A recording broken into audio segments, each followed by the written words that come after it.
یہ دنیاوی زندگی تو کٹے گی، کٹ رہی ہے، کٹ جائے گی، حساب وہاں بھی سب کا دینا پڑے گا، چاہے تعویذ والا ہو، چاہے ملا جی ہو، چاہے قاضی صاحب ہو، امام صاحب۔ تمہارا پڑوسی ہوگا، بازار میں دکان کھول لو، کافی روپے لگا کے، وہ اتنا کامیاب نہیں، وہ ایک بار کھول کے بیٹھ جائے سامنے بھی چابی گڈی جنات بھوت پریت کو بھگانے والے سب کو تعلق دو۔ جب بیچارہ تنگ رہے گا، جب شادی پڑھانے لکھانے لینا وہ بھی اتنی بے کار۔ تو یہاں سارے انبیاء وہاں کیا جواب دیں گے جب اللہ ان سے پوچھے گا؟ وہ کہیں گے آپ بے شک پوشیدہ باتوں کے پورے جاننے والے۔ مطلب یہ ہے کہ ایک دن ایسا ہوگا اور اعمال اور احوال کی تفتیش ہوگی، وہاں سب پوچھا جائے گا۔ پھر اس لیے تم کو مخالفت اور معصیت سے ڈرتے رہنا چاہیے، یہ قرآن یہی تو حکم دے رہا ہے۔ اور اسی روز حضرت عیسیٰ علیہ السلام سے ایک خاص گفتگو ہوگی، جبکہ اللہ تبارک و تعالیٰ ارشاد فرمائیں گے عیسیٰ ابن مریم میرا انعام یاد کرو تاکہ لذت تازہ ہو جو تم پر اور تمہاری والدہ پر مختلف اوقات میں مختلف صورتوں سے ہوا ہے۔ مثلا جب کہ میں نے تم کو روح القدس یعنی جبرائیل علیہ السلام سے امداد اور تائید دی اور تم آدمیوں سے دونوں حالتوں میں یکساں کلام کرتے تھے، ماں کی گود میں بھی اور بڑی عمر میں بھی، وہ دونوں کلاموں میں کچھ تفاوت نہیں تھا۔ اور جب کہ میں نے تم کو آسمانی کتابیں اور سمجھ کی باتیں اور بالخصوص توریت اور انجیل تعلیم کی، اور جب کہ تم گارے سے ایک شکل بناتے تھے جیسے پرندہ کی شکل ہوتی ہے، میرے حکم سے پھر تم اسی مصنوعی حیت کے اندر پھونک مار دیتے تھے جس سے وہ سچ مچ کا جاندار پرندہ بن جاتا تھا۔ اب یہاں دیکھو اللہ تعالیٰ نے حضرت عیسیٰ علیہ السلام کے ایک معجزہ کا تذکرہ کیا ہے۔ تو عیسیٰ علیہ السلام کے بہت سے معجزے تھے، ان میں ایک معجزہ یہ بھی تھا کہ مٹی لیتے تھے گیلی اور چڑیا کی سی شکل بنائی اور پھر یوں کہتے اللہ کو چھوڑ جاتے، یوں مارتے اڑ جاتی تھی۔ تو یہاں پر اللہ تعالیٰ نے جب بھی ان چیزوں کا ذکر کیا ہے تو یوں فرمایا کہ میرے حکم سے، یعنی اس میں عیسیٰ علیہ السلام کا کمال تو اتنا ہے کہ وہ صرف وہ بناتے اور بنانے کے بعد اللہ کے حکم کے اس میں اجازت دیتے، تو اللہ فرماتا کہ میرے حکم سے۔ اور پھر یہ صفت اللہ تبارک و تعالیٰ نے عطا فرمائی کہ کوڑ کا مرض ہو، اندھے کا مرض ہو، جذام کا کسی کو مرض ہو تو وہ اللہ کے حکم سے حضرت عیسیٰ علیہ السلام اس پہ ہاتھ پھیرتے تھے، وہ صحیح ہو جاتا تھا۔ یہاں بھی اللہ فرماتا کہ میرے حکم سے کرتے تھے تم یہ سب۔ اور جب کہ تم مردوں کو قبروں سے نکال کر جلا کر کھڑا کر لیتے تھے میرے حکم سے، یہاں پر بھی ہر ایک جگہ میرا حکم بار بار تکرار فرمایا، حالانکہ یہ کلام کی خصوصیت کے منافی ہے کہ ایک ہی کلام میں بار بار ایک جملہ دہرایا جائے، لیکن بات جب موضوع بدل جائے الگ الگ تو پھر ایک ہی جملہ کام نہیں کرتا، ہر جگہ اللہ نے میرا حکم یہ فرمایا۔ اور جب کہ میں نے بنی اسرائیل میں سے جو آپ کے مخالف تھے ان کو تم سے یعنی تمہارے قتل اور اہلاک سے باز رکھا۔ یہ بھی عیسائیوں کے لیے جواب ہو گیا، جو عیسائی کہتے ہیں حضرت عیسیٰ علیہ السلام کو قتل کر دیا یا سولی پر چڑھا دیا، اللہ فرماتا ہے کہ میرے حکم سے تم اس وقت بھی بچ گئے، انہوں نے تم کو ضرور پہنچایا، تکلیف پہنچائی، جبکہ تم ان کے پاس اپنی نبوت کی دلیلیں معجزات لے کر آئے تھے، پھر ان میں جو کافر تھے انہوں نے کہا تھا کہ یہ معجزات سوائے کھلے ہوئے جادو کے اور کچھ نہیں ہے۔ قیامت میں انبیاء کرام علیہ الصلوۃ والتسلیم سب سے پہلے سوال کیے جائیں گے، سب سے پہلے سوال انبیاء سے ہوگا۔ کیوں؟ اس لیے کہ یوم یجمع الرسل فرمایا اللہ نے، قیامت میں اگرچہ اول سے آخر تک پیدا ہونے والے تمام انسان ایک کھلے میدان میں کھڑے ہوں گے، اور کسی خطے، کسی ملک، کسی زمانے کا انسان ہو وہ اس میدان میں حاضر ہوگا، اور سب سے ان کے عمر بھر کے اعمال کا حساب لیا جائے گا۔ لیکن بیان میں خصوصیت کے ساتھ انبیاء اور رسول علیہ السلام کا ذکر کیا، یوم یجمع اللہ الرسل، یعنی اس دن کو یاد کرو جس دن اللہ تبارک و تعالی سب رسولوں کو حساب کے لیے جمع فرمائیں گے۔ مراد یہ ہے کہ جمع تو سارے عالم کو کیا جائے گا، مگر سب سے پہلے سوال انبیاء کرام علیہ الصلاۃ والتسلیم سے ہوگا، تاکہ پوری مخلوق دیکھ لے کہ آج کے دن کوئی حساب اور سوال و جواب سے مستثنا نہیں ہے۔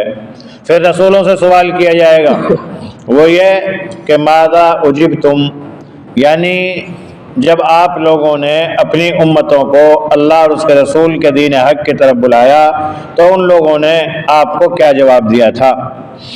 اور کیا انہوں نے آپ کے بتلائے ہوئے احکام پر عمل کیا یا انکار اور مخالفت کی؟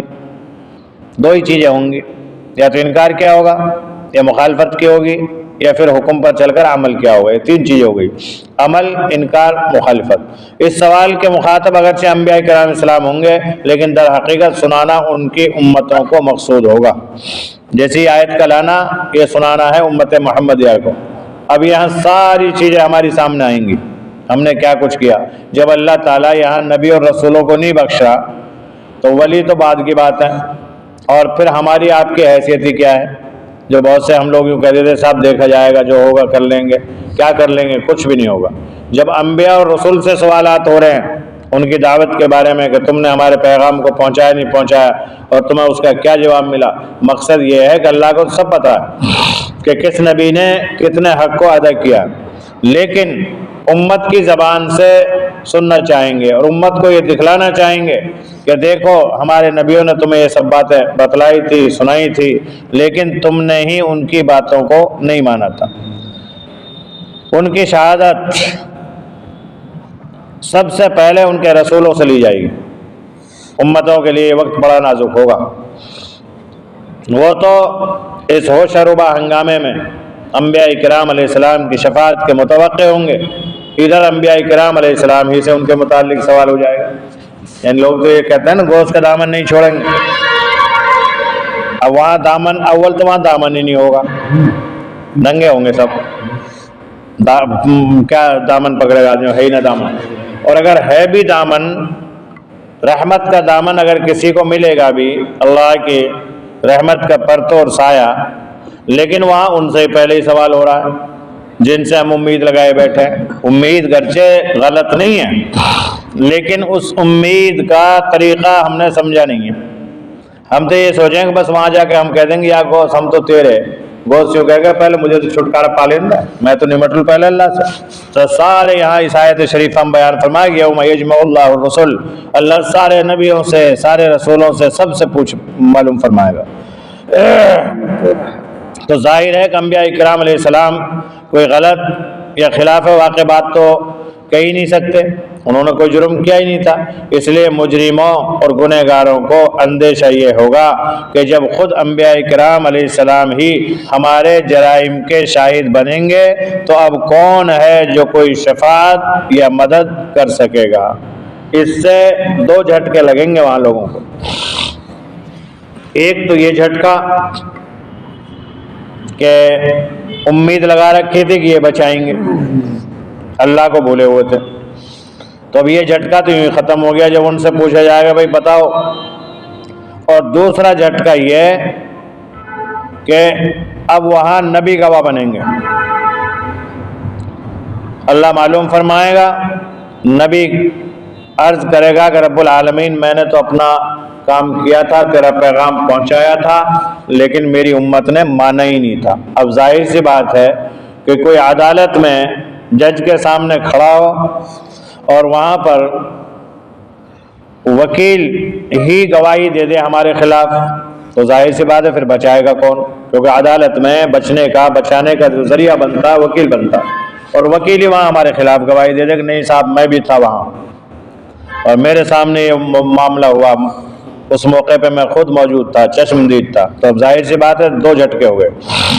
تو یہاں پر کوئی شفاعت یا مدد کی امید اس کو نہیں رہے گی۔ انبیاء کرام علیہ السلام اس سوال کا جواب یہ دیں گے قالوا لا علم لنا انک انت علام الغیوب، یعنی ہمیں ان کے ایمان و عمل کا کوئی علم نہیں ہے، آپ خود ہی تمام غیب کی چیزوں سے پورے باخبر ہیں۔ یعنی ظاہر میں تو انہوں نے ہمیں بتایا ہی نہیں تھا، ہمارا ساتھ نہیں دیا تھا، ہماری باتوں پر عمل نہیں کیا تھا، لیکن ان کے دلوں میں کیا تھا وہ آپ زیادہ جانتے ہیں ہم سے۔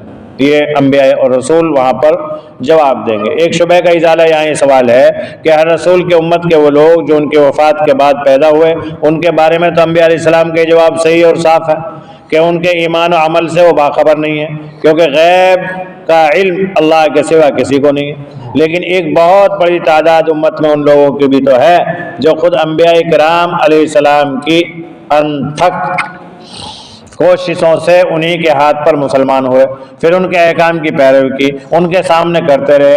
اسی طرح وہ کافر جنہوں نے انبیاء کرام علیہ السلام کی بات نہیں مانی اور مخالفت اور دشمنی سے پیش آئے، ان کے بارے میں یہ کہنا کیسے صحیح ہوگا کہ ہمیں ان کے ایمان و عمل کا علم نہیں ہے؟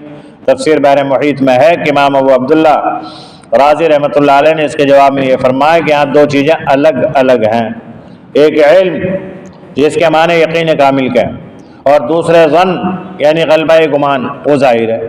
ایک انسان کسی دوسرے انسان کے سامنے ہونے کے باوجود اس کے ایمان اور عمل کی گواہی اگر دے سکتا ہے تو محض گمان کی وجہ سے یعنی غلبہ گمان کے اعتبار سے دے سکتا ہے، ورنہ دلوں کا راز اور حقیقی ایمان جس کا تعلق دل سے ہے وہ تو کسی کو یقینی طور پر بغیر وحی الہی کے معلوم ہی نہیں ہو سکتا۔ ہر امت میں منافقین کے گروہ رہے ہیں جو ظاہر میں ایمان بھی لاتے تھے اور احکام کی پیروی بھی کرتے تھے، مگر ان کے دلوں میں ایمان نہ تھا اور نہ پیروی کا کوئی جذبہ، وہاں جو کچھ تھا سب ریاکاری تھی۔ ہاں، دنیا کے تمام احکام ظاہر افعال پر ظاہر ہوتے تھے۔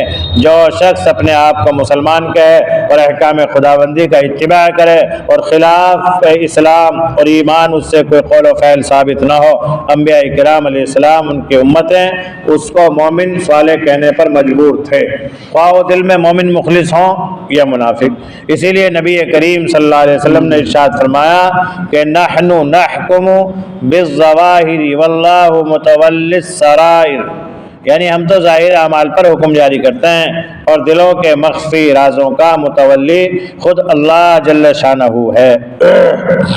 اسی ضابطے کے تحت دنیا میں انبیاء کرام علیہ السلام اور ان کے نائب خلفاء علماء ظاہری اعمال پر حسن ظن کے مطابق کسی کے مومن صالح ہونے کی شہادت دے سکتے تھے۔ اس کی بہت سی مثالیں ہیں۔ یہاں یہ سوال کیا تھا کسی نے کہ یہ بھی تو ایک سوال پیدا ہو سکتا ہے جب دنیا میں صحابہ کرام ہیں مثلا یا اور انبیاء کرام کے صحابی ہیں، انہوں نے ان کے ساتھ رہ کر دین کا کام کیا، دین پہ رہے، سب کچھ لگے رہے، تو ان کے بارے میں بھی وہ کیوں نہیں کہہ رہے؟ تو یہاں امام راضی رحمۃ اللہ علیہ نے فرمایا کہ غالب گمان جو ہوتا ہے آدمی اس پہ تو فتویٰ لگاتا ہے ظاہر پر، باطن پہ تھوڑی لگائے گا فتویٰ۔ باطن میں کیا ہے، باطن کو تو اللہ ہی بہتر جانتا ہے۔ اب اس کی مثالیں بہت سی ہیں، صحابہ کرام میں ملی بہت سی مثالیں کہ بعض لوگ تھے مسلمانوں کے ساتھ رہا کرتے تھے اور صحابہ جیسے تھے جہاد بھی لڑتے، سب کچھ کام کرتے تھے، لیکن جیسے ہی نبی کریم صلی اللہ علیہ وسلم نے انتقال فرمایا فوراً پھر ہم تو ویسے ہی لگے پڑے، محمد کے ڈر کی وجہ سے محمد ہی نہ رہے تو ہم کیوں لگے، نعوذ باللہ، ہو گئے منافق کھل جاؤ۔ یہاں دیکھ لو تمہارے ہندوستان میں ہماری جو ایم پی ہے نا، ہماری ایم پی کون، ہماری ایم پی، ہاں، ہندوؤں میں دوسری شادی رچانا منع ہے، تو اس کے شوہر نے ایمان قبول کیا جھوٹ موٹ کو اور دونوں مسلمان بنے، پھر نکاح کر لیا کلمہ پڑھ کے، ہو گئی شادی۔ اب ظاہر میں تو اس کا پڑھا دیا نکاح، بھائی تو بھی کلمہ پڑھ رہا، تو بھی کلمہ پڑھ رہی ہے، لے پڑھ نکاح، ہو گیا نکاح۔ اب تھے وہیں کے وہیں، تو ایسے لوگوں کو اللہ ہی تو جانتا دلوں کی باتوں کو، انبیاء رسول بھی نہیں جانتے، تو اس ضابطے کے تحت ہی ظاہر پر فتویٰ لگتا ہے، باطن پہ نہیں لگتا۔ باطن میں دل میں کسی کے کیا ہے فتویٰ تو ظاہر پر لگے گا۔ مثال طور پر کوئی آدمی کہے صاحب میں نے ابھی وضو کر کے اور 2 رکعت فرض پڑھ لیے، جماعت سے ہو گئی، ہم تو کہیں ہو گئی صاحب جب پڑھ لیے تم نے۔ اب چاہے وہ دل میں اس کے کچھ بھی تھا یا وہ بے وضوئی تھا یا دل میں اس کے نماز کے تھا ہی نہیں، لوگوں کو خالی دیکھنے کے لیے مخبری کے لیے آیا تھا، ایسے بہت سے واقعات ہوتے ہیں۔ تو انبیاء کرام علیہ السلام وہاں صاف کہیں گے، نبی کریم صلی اللہ علیہ وسلم نے بھی یہاں فرمایا نحن نحکم بالظواہر واللہ متولی السرائر، کہ ہم تو صرف جو ہے ظاہری اعمال پر حکم لگاتے ہیں، دلوں کے مخفی رازوں کا جاننے والا دیکھنے والا تو اللہ جل شانہ ہے۔ اللہ تبارک و تعالی ہم سب کو بھی اپنے وہاں کے اس سوال کے جواب کی تیاری کی توفیق عطا فرمائے۔ آمین۔ بڑا خطرناک معاملہ ہے یہ، آویز تاویز نکس پکس سب دھرے رہ جائیں گے، جب نبیوں سے وہاں پوچھو گی تو ہم تو ہیں ہی کون۔ تو اس لیے ہمیں اپنی تیاری کرنی ہے، اللہ تعالی ہم سب کو تیاری کی توفیق عطا فرمائے۔ سبحان اللہ و بحمدہ، سبحانک اللہم و بحمدک، نشہد ان لا الہ الا انت، نستغفرک۔